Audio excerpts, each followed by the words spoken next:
Bible हमें बताती है, पढ़िएगा उसका यशायाह की पुस्तक उसका 49 अध्याय और उसका 16वां वचन पढ़े।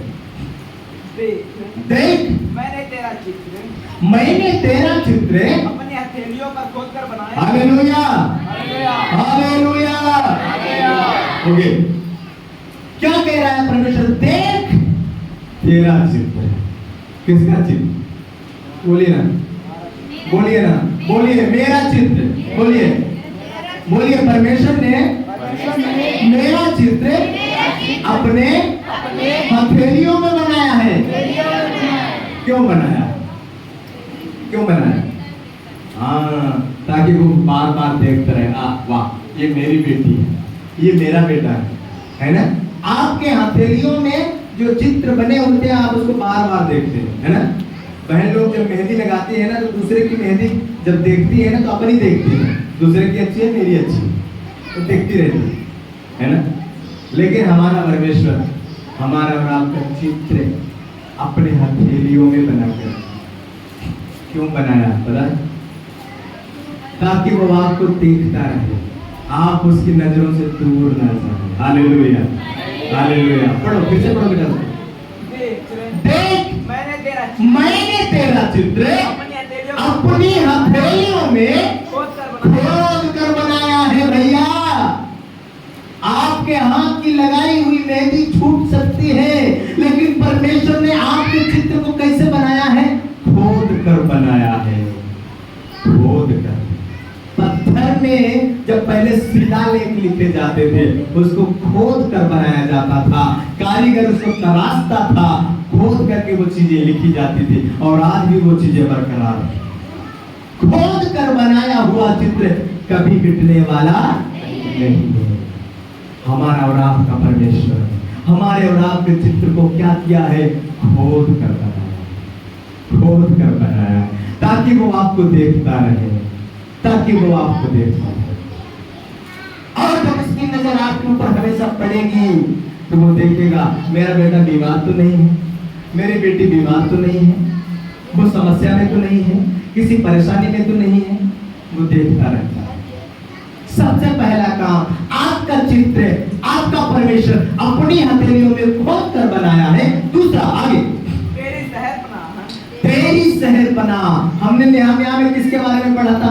शहरपना के बारे में। शहरपना टूट चुकी है, यहाँ कह रहा है तेरी शहरपना सदैव मेरे दृष्टि में बनी रहती है। Hallelujah, hallelujah. हमारा और आपका पाड़ा, हमारा और आपका हाथा परमेश्वर की दृष्टि में हमेशा बना रहता है। क्यों भैया? क्यों बना रहता है? क्यों बना रहता है? ताकि परमेश्वर हमेशा क्या करे? देखे कि मेरे बेटे के बाड़ा के अंदर कोई शत्रु तो नहीं जा रहा है ना? मेरे बेटी के बाड़ा के अंदर कोई शत्रु तो नहीं जा रहा है कि मेरे बेटी को नुकसान पहुंचा दे, मेरे बेटे को नुकसान पहुंचा दे। इसलिए आपका बाड़ा परमेश्वर की दृष्टि में सदैव बना रहता है। इसलिए आपका चित्र परमेश्वर अपनी हथेलियों में सदैव खोद कर रखता है। परमेश्वर के प्रिय लोगों, आज मैं आपसे पूछना चाहता हूं, क्या आप उसका बेटा या उसकी बेटी बने? क्या आप हिम्मत के साथ कह सकते हैं, हाँ मैं उसका बेटा हूं, मैं उसकी बेटी हूं? यदि आप उसकी बेटी हैं, यदि आप उसका बेटा है, तो फिर उसका स्वभाव कहां है आपके अंदर? बताइए, फिर उसका स्वभाव कहां है आपके अंदर? अरे आपका संसारिक बेटा, आपका संसारिक बेटी कोई देखने से ही कहने लगा ये फलाना का बेटा है, ये फलानी की बेटी है, लेकिन आपको देख करके लोग क्यों नहीं कहते ये परमेश्वर के बेटे हैं, ये परमेश्वर की बेटियां हैं, ये यीशु के लोग हैं? क्यों नहीं कहते? क्यों? कहीं न कहीं आपके अंदर जो परमेश्वर का वचन होना चाहिए, जो उसकी वाचा उसने बांध के रखी थी, आपने उसको तोड़ा है। कहीं न कहीं आपने उसको तोड़ दिया है। इसलिए आज कई बार आपके जीवन में समस्याएं घेर लेती हैं, कई बार आप समस्याओं से घिर जाते हैं। मैं आज आपसे कहना चाहता हूं, बड़े ध्यान से इस बात को समझिए। परमेश्वर नहीं चाहता कि आपके जीवन में, आपके परिवार में, आपके घराने में कोई ऐसी विपत्ति आए जो आपके हृदय को तोड़ दे, जो आपके मन को तोड़ दे। नहीं चाहता। लेकिन कई बार आपकी सुरक्षा में बनाई गई जो बाउंड्री है, जब वो टूट जाती है तो शत्रु क्या करता है? शत्रु अटैक करता है। शत्रु अटैक करता है, और जब शत्रु अटैक करता है, जिस किसी को पाता है, जो भी उसके सामने आएगा, उसको क्या करेगा? अपना आहार बनाता है। बाइबल कहती है, पढ़िएगा पहला पत्रस उसका 5 अध्याय उसका 8 वचन पढ़े। सचेत हो, सचेत हो, सचेत हो। क्या लिखा है भैया? सचेत हो। हेलो, क्या लिखा है? क्या लिखा है? अचेत हो, ऐसे ही लिखा है ना? फिर क्या लिखा है? सचेत हो, है ना? सचेत हो। हाँ, और जागते रहो, और जागते रहो। क्योंकि तुम्हारा विरोधी शैतान सचेत हो और जागते रहो। भैया, काफी लोगों को तो चर्चे में अच्छा नींद आता है, घर में क्या जागेंगे, चर्चे में सो जाते, है ना? सचेत हो और जागते रहो, है ना? सचेत हो और जागते रहो। क्यों जागना है? बोलिए ना, क्यों जागना है? क्यों जागना है? पढ़ो, आगे पढ़ो बेटा। क्योंकि तुम्हारा विरोधी शैतान क्योंकि तुम्हारा विरोधी शैतान गरजने वाले सिंह के समान, गरजने वाले सिंह के समान खोज में इस खोज में रहता है कि किसको फाड़ कि खाए। किसको फाड़ खाए। भैया, सचेत हो, जागते रहो, क्योंकि आपका विरोधी शैतान हमेशा इस खोज में रहता है, कौन मौका में मिलेगा और हम उसको क्या करेंगे? फाड़ खाएंगे, है ना? आपने एक गीत सुना है ना? उस समय सब लोग गाते थे, अभी तो गाते नहीं है, अभी तो सब नया गीत गाते हैं, पुराना गीत को भुला दिए, है ना? गाते थे ना, तू सोएगा बैरी बोएगा, है ना? यदि तू सो जाएगा तो बैरी क्या करेगा? अच्छे बीज में जंगली बीज को बो देगा, है ना? अच्छे विचार में गंदे विचार डाल देगा। और तू जागेगा और बैरी रोएगा, है ना? तू सोएगा बैरी बोएगा और तू जागेगा बैरी रोएगा, क्योंकि उसको मौका नहीं मिलेगा, उसको मौका नहीं मिलेगा कि वो बीज को बोए। भैया, हम नींद से जागने की बात नहीं कह रहे हैं, हम आत्मा में जागने की बात कह रहे हैं। नींद, आप काम करने वाले हैं 8 घंटा सोइए, नो प्रॉब्लम, है ना? मानसिक मेहनत करने वाले हैं 6 घंटा सोइए, है ना? शारीरिक मेहनत वाले 8 घंटा, मानसिक मेहनत वाले 6 घंटा सोइए। उस नींद की बात हम नहीं कर रहे हैं, हम आत्मिक तौर से जागने की बात कर रहे हैं। इसलिए आपको क्या करना है? जागना है। पढ़ो, फिर से पढ़ो बेटा उसको। सचेत हो, सचेत हो और जागते रहो, क्योंकि तुम्हारा विरोधी शैतान गरजने वाले शेर के समान। भैया, आपका विरोधी जो है वो शेर नहीं है, परंतु शेर के समान है, नकली शेर है। आप उससे मत डरो, है ना? आप उससे मत डरो। लेकिन जो लोग वचन पर भरोसा नहीं करते, वो मेरे कहने का मतलब है पैसा परमेश्वर के लिए मायने नहीं रखता। यदि आपके अंदर परमेश्वर की वाचा टूट चुकी है तो कहीं ना कहीं आप समस्याओं में घिरेंगे, कहीं ना कहीं परेशानियां आपके अंदर आएंगी। इसलिए मैं आपको कहना चाहता हूं, आप जांचिए कि आपका बाड़ा कहीं टूट तो नहीं चुका है, आपकी सुरक्षा के फाटक कहीं जले तो नहीं है। इस बात को आपको क्या करना है? जांचने की आवश्यकता है, समझने की जरूरत है। Hallelujah, hallelujah. इसलिए बाइबल कहती है, फिर से पढ़ो उस वचन को भाई, सचेत हो और जागते जागते रहो। क्या करना है? सचेत रहना भैया, अचेत नहीं रहना है ना? बहुत स्वतंत्र नहीं सोना है ना? स्वतंत्र कभी नहीं सोना है, सचेत रहना है, जागते रहना है, क्योंकि आपका विरोधी शैतान इस खोज में रहता है कि कब किसको क्या करें, फाड़ खाएं। फाड़ खाने की कोशिश करता है। शत्रु को मौका मिलेगा तो वो क्या करेगा? आपको छोड़ेगा नहीं, बिल्कुल नहीं छोड़ेगा। इस बात को समझिएगा, है ना? इसलिए आपको सचेत रहना और जागते रहना। Hallelujah, hallelujah, hallelujah. याकूब की पत्री उसका पहला अध्याय उसका 19वां वचन इस प्रकार से कहता है, पढ़िएगा।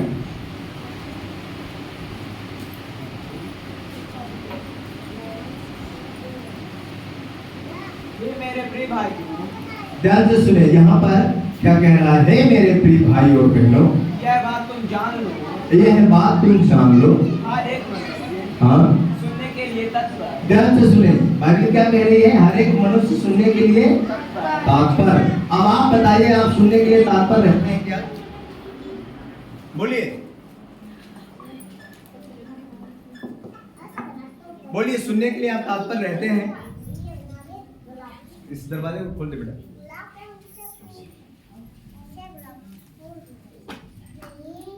हर एक मनुष्य सुनने के लिए क्या रहना चाहिए? तात्पर। और आगे? बोलने में धीर, बोलने में धीर और क्रोध में धीमा हो। समझिए इस बात को, सुनने के लिए क्या होना है? तात्पर होना है।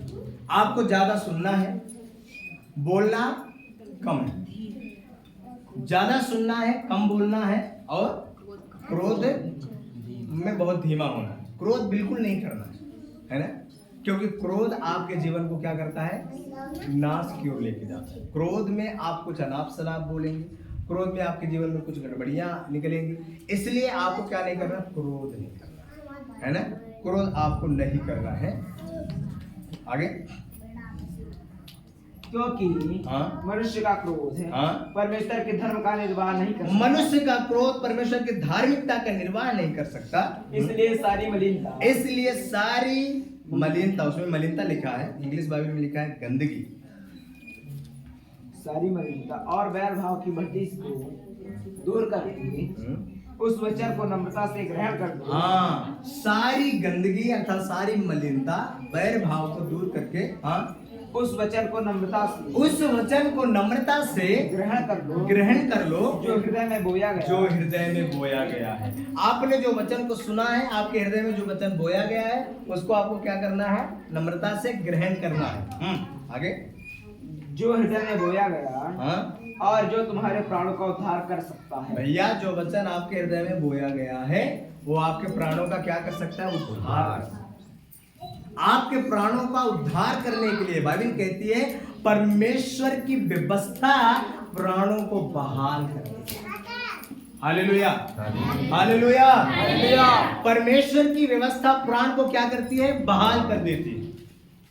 आपके प्राण में जो बंधन है ना, उसको परमेश्वर की व्यवस्था बहाल करती है। आपके प्राणों के उद्धार के लिए ये वचन है। समझ रहे हैं? और आगे पढ़ो।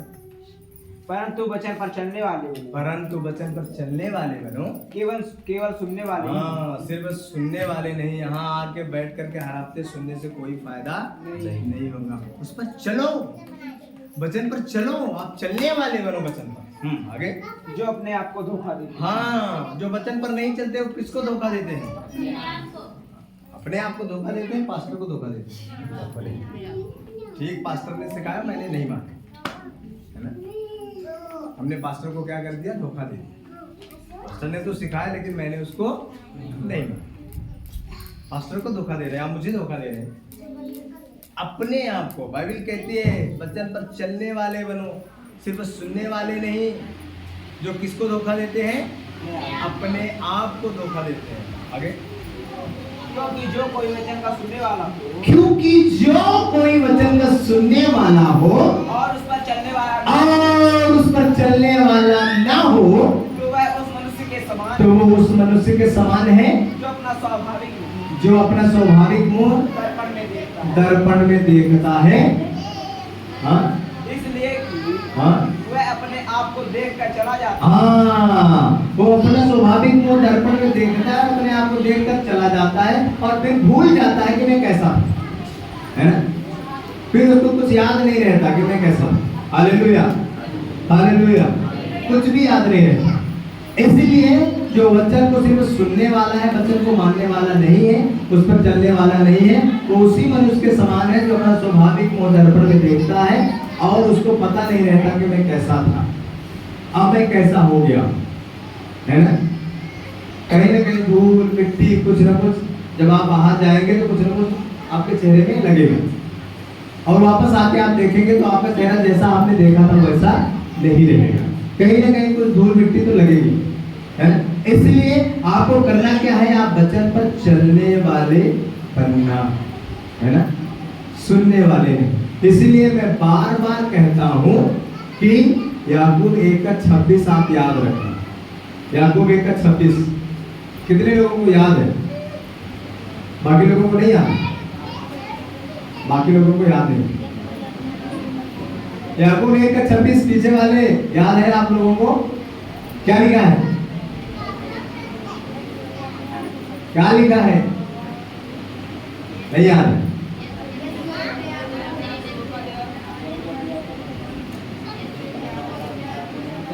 पढ़िए याकूब 1:26 पढ़िए, जोर से पढ़िए। यदि कोई अपने आप को भक्त यदि कोई अपने आप को भक्त समझे और अपनी जीभ पर लगाम ना और अपनी जीभ पर लगाम ना दे और अपने हृदय को धोखा दे, हाँ, परंतु अपने पास्टर को धोखा दे, अपने माता पिता को धोखा दे, ऐसा ही लिखा है। अपने पति को धोखा दे, अपने पत्नी को धोखा दे, ऐसा लिखा है। फिर क्या लिखा है? पढ़ो और ना। अपने हृदय को धोखा दे और अपने हृदय को धोखा दे। भैया, आप किसी बगल वाले को, पड़ोसी को धोखा नहीं देंगे।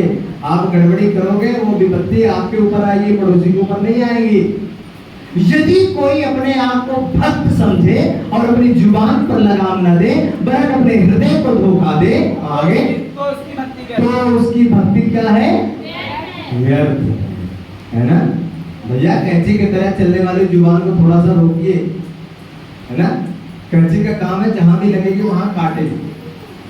अपने हृदय को धोखा दे, उसकी भक्ति क्या है? व्यर्थ। आपकी भक्ति क्या हो जाएगी भैया? व्यर्थ हो जाएगी, बेकार हो जाएगी। इसीलिए मैं बार बार ये वचन आप लोगों को स्मरण दिलाता हूं कि आप अपनी जुबान को रोकें, अपनी जुबान को कंट्रोल करें, क्योंकि जुबान से बहुत ही पाप होते हैं। जहां ज्यादा बातें होती हैं वहां अपराध होता है, वहां गुनाह होता है, वहां पाप होता है। इसलिए आप इस बात को ध्यान से समझिएगा। Hallelujah, hallelujah. तो आज आपको जांचने की आवश्यकता है। आज आप घर में जाकर के और पर्सनल प्रभु के साथ बैठना है और याद करना है, प्रार्थना करना है, प्रभु कहीं मेरी सुरक्षा का बाड़ा टूटा तो नहीं है, कहीं मेरी रक्षा के फाटक जले हुए तो नहीं है, प्रभु क्या मेरा चेहरा आपके हथेलियों में बना है, प्रभु क्या मेरा बाड़ा आपकी नजरों में बना है।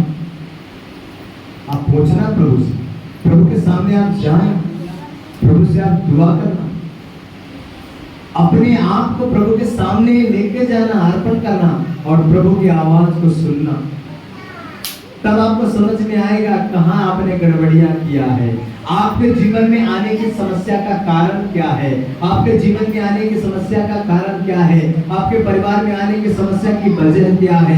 तब आपको समझ में आएगा, तब आप समझ सकते हैं। Hallelujah, hallelujah, hallelujah. तो आइए हम सब खड़े हो जाएं और प्रार्थना करें। इस वचन के द्वारा हम सब प्रार्थना करें और